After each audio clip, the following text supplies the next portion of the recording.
Eu não estou recebendo da vida nada mais, nada menos que eu não esteja mandando para ela. Nós queremos da vida o mesmo que a vida quer de nós. Decisões assertivas.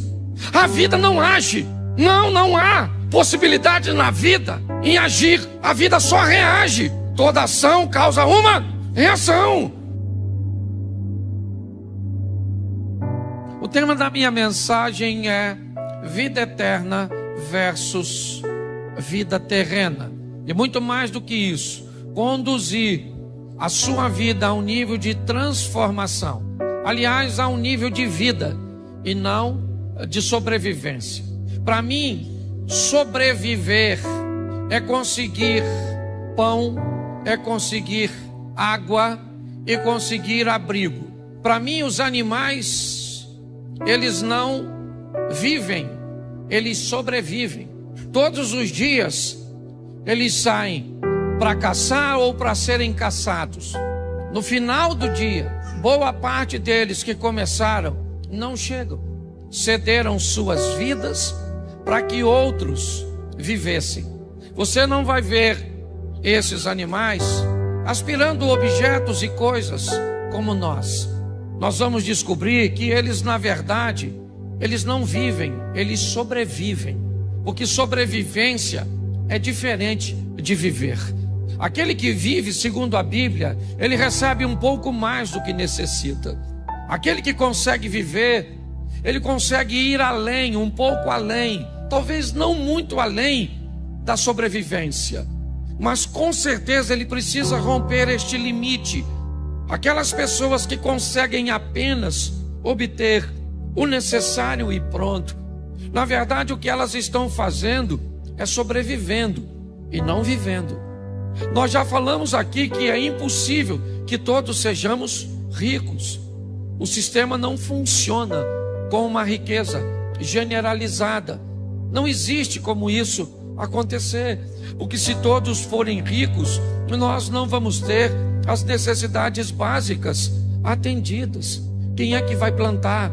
Quem é que vai colher? Quem é que vai beneficiar? Quem é que vai oferecer os serviços básicos? Se você fura o pneu do seu carro, se você precisa de um conserto elétrico, a vida ela é de interdependência. Pessoas dependem do seu dinheiro e você depende dos serviços dessa pessoa. Então não tem como nós colocarmos todos no mesmo nível social. Não existe isso. Lugar nenhum funciona desse jeito. Mas também nós vemos a Bíblia dizer que nunca vi um justo desamparado, um servo do Senhor mendigar o pão. Preste atenção, porque a Bíblia faz uma proposta para todos nós, de termos um nível de vida que vai além da sobrevivência.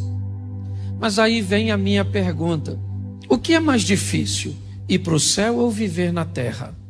Se consegue me responder isso de forma rápida? É muito mais fácil ir para o céu, no que diz respeito ao ensinamento bíblico, do que viver na terra. Qual é o grande problema da vida aqui? É que me parece que diante de nós está um espelho. E o que ele faz? Reflete tudo aquilo que nós fazemos. Tudo aquilo que nós fazemos provavelmente vai virar ou vai voltar para nós de alguma forma. Só que nós não temos testemunhas ao nosso lado o tempo inteiro, observando aquilo que fizemos e fazemos, quer de forma explícita ou implícita. Por quê? Porque quer no casamento, na criação de filhos, quer nas nossas questões financeiras, quer nos nossos estudos, quer em todos os ambientes, na maioria das vezes, parece que tem alguém atrapalhando a nossa vida. Parece que tem alguém criando uma confusão na nossa vida. Eu não sei se você já parou, basta você conversar com as pessoas, que há sempre um culpado para que aquilo esteja acontecendo. Então eu aprendi uma coisa na minha vida, que fé e temor a Deus me leva para o céu, mas não me dá uma vida boa aqui na terra. Vida boa aqui na terra está em viver dentro dos princípios e valores de Deus. E um deles é a lei da semeadura. Me entenda bem. Quem vive bem aqui na terra, obedecendo valores e princípios que estão na Bíblia e algumas pessoas sequer são capazes de notar, porque muitas vezes parece que não está na Bíblia, ou a Bíblia não te ensina a buscar fazer tudo o que você for fazer da melhor maneira possível. Como é que se faz algo da melhor maneira possível?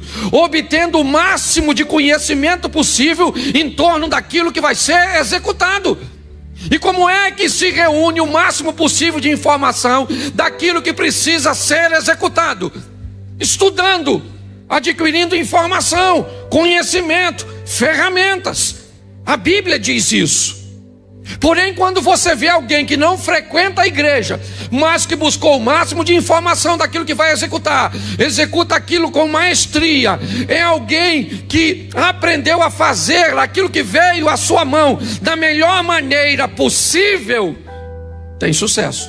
Mas não faz sentido, porque o cara está num ambiente idólatra, e eu estou num ambiente religioso, crendo no Deus Todo-Poderoso e com fé em Cristo. Isso vai fazer você ir para o céu, não viver bem aqui na terra. Isso também não significa que esse que cumpriu os princípios sem fé vai para o céu.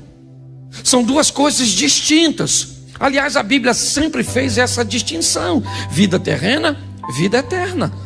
O que nós temos que entender é a maturidade, ou ter a maturidade para entender que os princípios e valores, quando são obedecidos, me traz uma prosperidade terrena, que a fé e o temor a Deus me levam para o céu. E se eu quero viver o que a Bíblia me oferece como proposta, eu tenho que unir as duas coisas: viver uma vida excelente aqui na terra e depois ir para o céu. Nossa proposta é melhorar a sua vida, é fazer com que você saia daqui com uma vida muito melhor. Fazendo o quê? Obedecendo a Deus. Não, o que eu quero é ir para o céu. Então viva de qualquer maneira, com fé em Cristo, e você morre e vai para lá. Agora, não reclame de ter uma vida ruim aqui. Me dói quando eu vejo pessoas sofrendo de uma forma contínua. Gente, por favor, pegue esses estatutos e esses princípios, e principalmente o da lei da semeadura, e trate sua vida de forma diferente, sem desculpas. Por que um venceu e o outro perdeu? Porque um decidiu vencer e o outro decidiu perder. É só isso. Tome uma postura, tome um posicionamento. É isso que eu quero mostrar para vocês hoje, que é uma questão de decidir. Muita gente entrou por essas portas e mudou de... E muita gente entrou por essas portas e não mudou de... E qual a diferença entre o que mudou de vida e o que não mudou de vida? É que Deus gosta mais de um grupinho. Você está vendo? Deus não foi com sua cara. E Deus foi e abençoou o outro e deixou você sofrendo. É por isso? Olha só, você decide, querido. É isso hoje que está faltando. Hoje as pessoas se acovardam, dizendo que não aguentou, que ela é mais forte do que ela. Sai fora disso. Coloque isso no seu coração. É isso que está faltando. Se posicionar. Porque, querido, deixa eu falar uma coisa para você. Se tu está afim de viver uma vida de derrota, se você está afim de viver uma vida de humilhação, se você quer viver um casamento sem sabor, tudo bem. É um direito que você tem. Agora você pode lidar com Deus, e isso a igreja tem ensinado. E isso você ouve palavras aqui, que nós não viemos aqui para viver uma vida de derrota. Nós não viemos aqui para viver uma vida de humilhação. Nós viemos aqui para ser em Cristo mais do que... E aí? Por que eu não venço? Por que as coisas não acontecem? Pare para pensar. Porque muitas vezes nós decidimos por aquilo que é errado. Porque nós temos, muitas vezes, o posicionamento de nos omitir. É só isso, não tem mágica. É isso que eu quero que você entenda, sabe? Por isso que a Bíblia nos ensina a ter uma fé correta, e não essa fé destrambelhada, sabe? Eu vejo gente que não estuda e quer ser vencedor. Não trabalha e quer vencer. Gasta mais do que ganha e quer prosperar. É ou não é? Não respeita, não cuida, não faz nada e quer ter um casamento bem sucedido. Aí eu fico olhando, eu fico imaginando Deus olhando tudo isso. E o pessoal vai orar. E na hora da oração eu falei: Senhor, eu preciso vencer. Minha vitória está nas suas mãos. Mas dá licença que eu vou sair daqui para fazer mais umas besteirinhas. Faz tudo errado, cara. O que eu tenho visto é exatamente esses posicionamentos, sabe? E aí eu começo a observar a história das pessoas. Como as pessoas estão se comportando indevidamente diante de uma proposta de um evangelho tão digno, tão decente, sabe? De um evangelho tão sóbrio, tão real. Querido, nós vivemos debaixo de lei de semeadura. Diga uma coisa para mim. Diga: a única voz que o meu futuro escuta é a voz da minha semente. Você pensa que o seu futuro vai escutar suas orações? Não! O seu futuro vai escutar suas ações.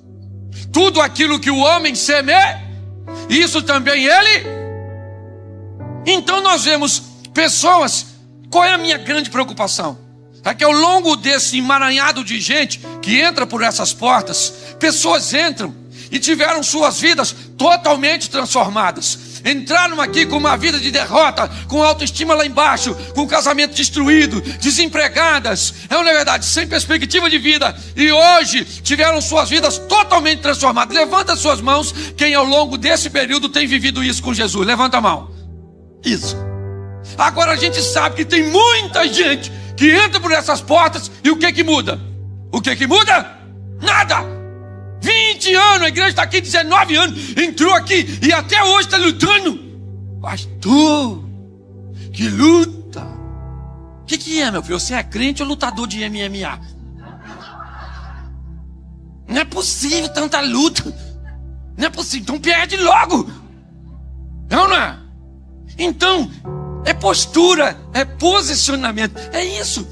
Aqui o que nós temos hoje que fazer não é muitas vezes ensinar você, mas é tentar fazer você fazer aquilo que você precisa que seja feito.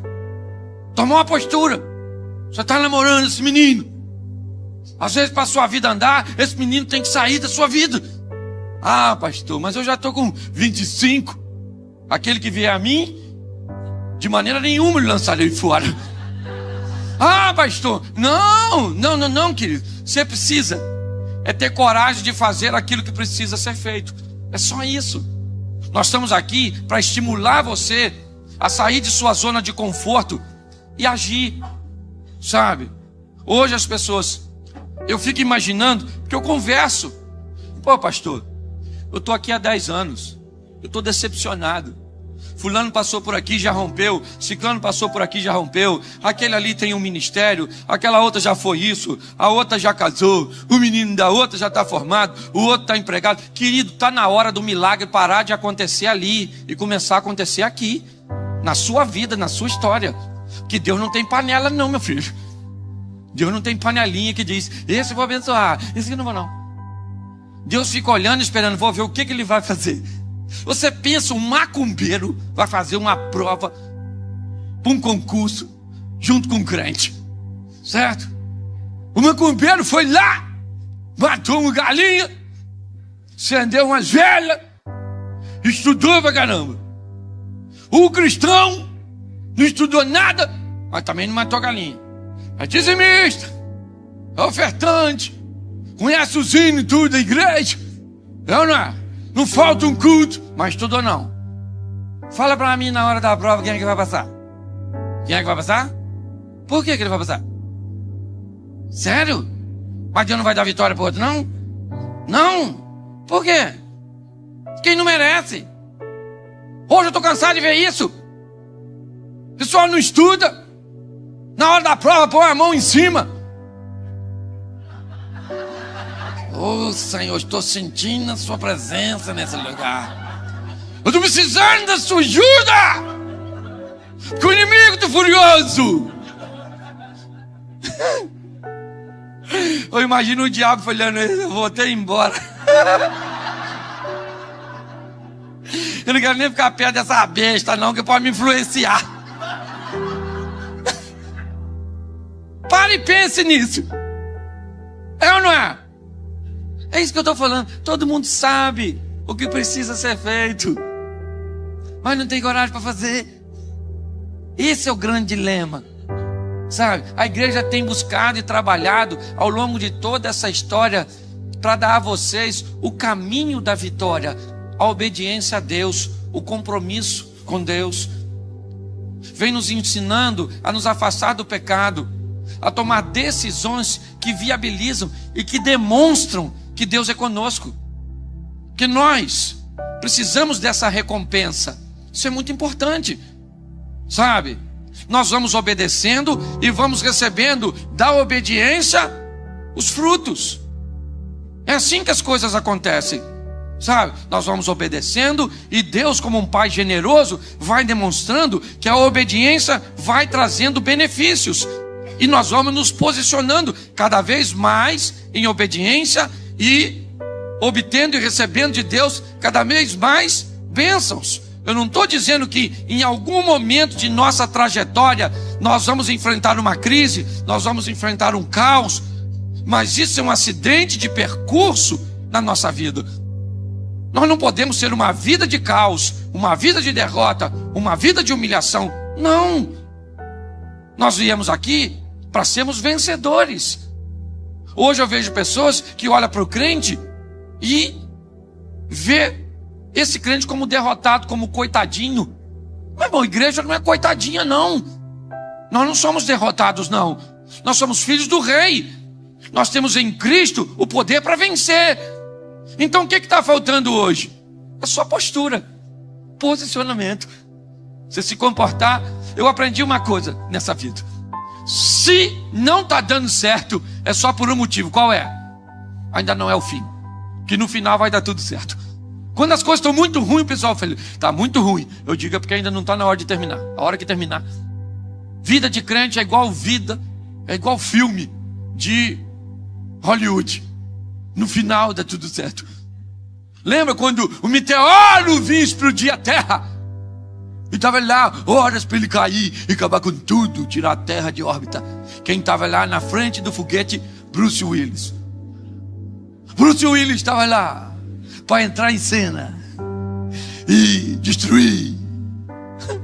Só que na nossa vida tem alguém à frente, não é Bruce Willis.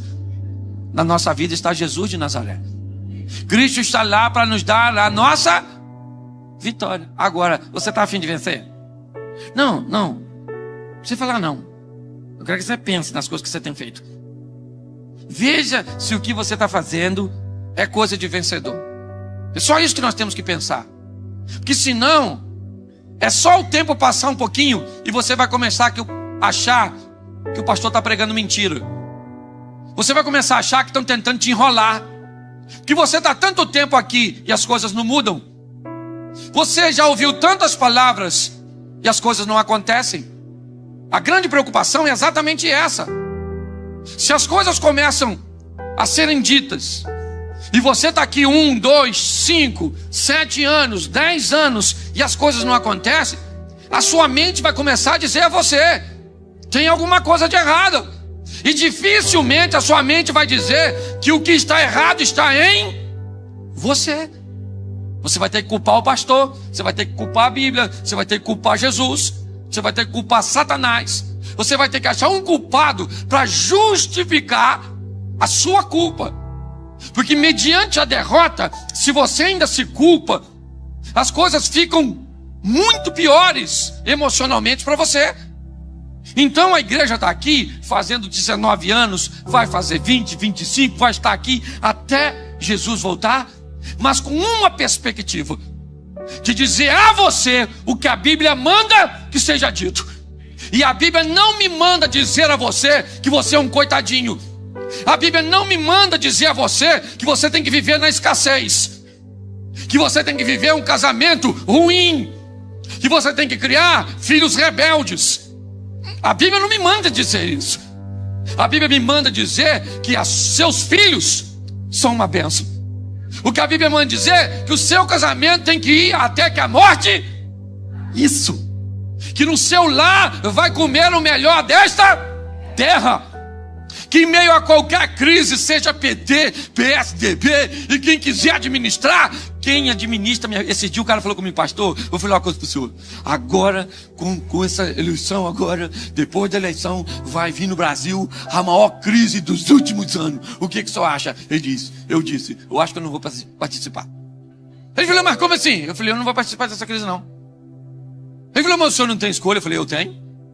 Quem administra a minha vida é Jesus. Não é verdade? Daniel estava lá na Babilônia com Nabucodonosor, estava prosperando. O Nabucodonosor se lascou e morreu, entrou o filho dele, Daniel está fazendo o quê? Prosperando. O filho dele morreu, entrou o Ciro lá, o governo Medo Persa, onde estava o Dani? Lá em cima, porque a nossa vida não depende. Eu falei com ele mesmo, não vou participar dessa crise. Ele disse, por quê? Eu falei, porque eu não estou afim. Na minha vida não vai ter crise. Ele falou, você é doido? Eu falei, doido é você que vai aceitar essa crise? Ele falou, você é engraçado? Eu falei, isso é engraçado? Não, Jesus disse que eu vou vencer. Igual esse dia eu estava conversando com um cara, o cara falou que nós temos que ser pobre. Crente tem que ser pobre. Eu falei, não tem não. Ele falou, tem. Que o dinheiro é um mal. Eu falei, para tu. Para mim não tem mal nenhum. Aí eu falei para ele assim, ele falou que tinha que ser pobre. Eu falei, deixa eu falar uma coisa para tu. Ele falou, fala. Eu falei, o Abraão era pobre? Ele falou, não. Eu falei, o Abraão não era pobre. Eu disse, não é. Eu falei, o Isaac era pobre? Ele falou, também não. Eu falei, o Jacó era pobre? Ele falou, também não. O José também foi pobre no Egito? Ele falou, não.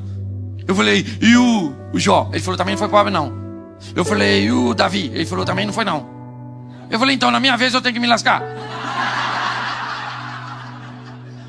Que doideira é essa? Porque que na minha vez, os caras tudo foram prósperos e eu me lasco. Bonito. Então, querido, eu aprendi isso. Eu estou pregando, tem gente que levanta e sai. Sabe o que minha cabeça diz? Tá tão bom que ele foi chamar mais gente. Eu aprendi a pensar assim. Se você observar, é essa postura. É isso que eu quero que você entenda. A Bíblia me ensina e me impulsiona a estimular você ao culto racional e a fazer o que a Bíblia manda que façamos. Em momento nenhum a Bíblia vai dizer para você ter autopiedade, comiseração. Em momento nenhum a Bíblia vai dizer para você se desesperar, porque em todo momento Deus está no controle. São nossas decisões que vão gerar o nosso futuro. É só isso. Então eu queria deixar essa palavra para você.